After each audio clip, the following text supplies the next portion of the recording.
অনেক সময়ই আমাদের বাসাবাড়ি বা অন্যান্য যে কোনো প্রতিষ্ঠানের বিদ্যুৎ বিল পরিশোধের ক্ষেত্রে আমাদের অনেক রকমের হয়রানির শিকার হতে হয়। আবার অনেক সময় এমনটি হয় যে বিদ্যুৎ বিল দিতে গিয়ে আমাদের অতিরিক্ত কিছু খরচও হয়ে যায়। এই সকল ঝামেলা এবং অতিরিক্ত খরচ থেকে বাঁচতে আমরা কিন্তু বিকাশের মাধ্যমে বাসাবাড়ি বা অন্যান্য যে কোনো প্রতিষ্ঠানের বিদ্যুৎ বিল দিতে পারি। তো চলুন এই ভিডিওতে দেখে নিই বিকাশের মাধ্যমে কিভাবে বিদ্যুৎ বিল দেওয়া যায়। বিদ্যুৎ বিল দেওয়ার জন্য প্রথমে আমি আমার বিকাশ অ্যাপটি ওপেন করে আমার পিন নাম্বারটি দিয়ে বিকাশ অ্যাপে লগ ইন করে নিব। আপনার যদি বিকাশ অ্যাপটি না থাকে তাহলে আপনি গুগল প্লে স্টোর থেকে বিকাশ অ্যাপটি ইনস্টল করে নিয়ে আপনার যে নাম্বার দ্বারা বিকাশ অ্যাকাউন্ট খোলা আছে সেই নাম্বার দ্বারা লগ ইন করে নেবেন। এখন এখানে দেখুন পে বিল নামে একটি অপশান আছে, এখানে একটা ক্লিক করব। এখানে দেখুন বিদ্যুৎ, গ্যাস এবং পানি সহ আরও অন্যান্য প্রতিষ্ঠান এখানে রয়েছে। আপনি চাইলে এখান থেকে যে কোনো প্রতিষ্ঠানের বিল পরিশোধ করতে পারবেন। আমি যেহেতু বিদ্যুৎ বিল পরিশোধ করব তাই আমি এখানে বিদ্যুতে একটা ক্লিক করলাম। ক্লিক করার পরেই দেখুন কোন কোন প্রতিষ্ঠানের বিদ্যুৎ বিল এখান থেকে দিতে পারবো সেই প্রতিষ্ঠানের একটি তালিকা চলে এসেছে। আমি যেহেতু পল্লী বিদ্যুতের বিল পরিশোধ করব তাই এখান থেকে পল্লী বিদ্যুৎ পোস্ট পেইডে একটা ক্লিক করব। আপনার যদি বিদ্যুৎ প্রিপেইড হয় তাহলে এখান থেকে পল্লী বিদ্যুৎ প্রিপেইড সিলেক্ট করতে হবে বা ক্লিক করতে হবে। কোন মাসের বিদ্যুৎ বিল পরিশোধ করতে চাচ্ছি এখানে ক্লিক করে মাসটি সিলেক্ট করে দিতে হবে। এরপরে আছে SMS অ্যাকাউন্ট নাম্বার। এটি এই ফিচারের সবচেয়ে ইম্পর্টেন্ট বিষয়। বিদ্যুৎ সরবরাহকারী প্রতিষ্ঠান বিদ্যুৎ বিলের যে কাগজটি আমাদের দেয় সেই কাগজেই থাকে SMS অ্যাকাউন্ট নাম্বার। এখন এখানে আমি আমার বিলের SMS অ্যাকাউন্ট নাম্বারটি দিয়ে দিব।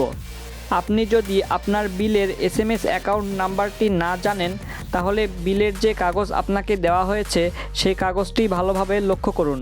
কাগজেই লেখা আছে SMS অ্যাকাউন্ট নাম্বার বসানো হয়ে গেলে পে বিল করতে এগিয়ে যান এই অপশানটিতে ক্লিক করব। তাহলেই এই মাসে আমার কত বিদ্যুৎ বিল এসেছে সেই অ্যামাউন্টটা এখানে দেখাবে।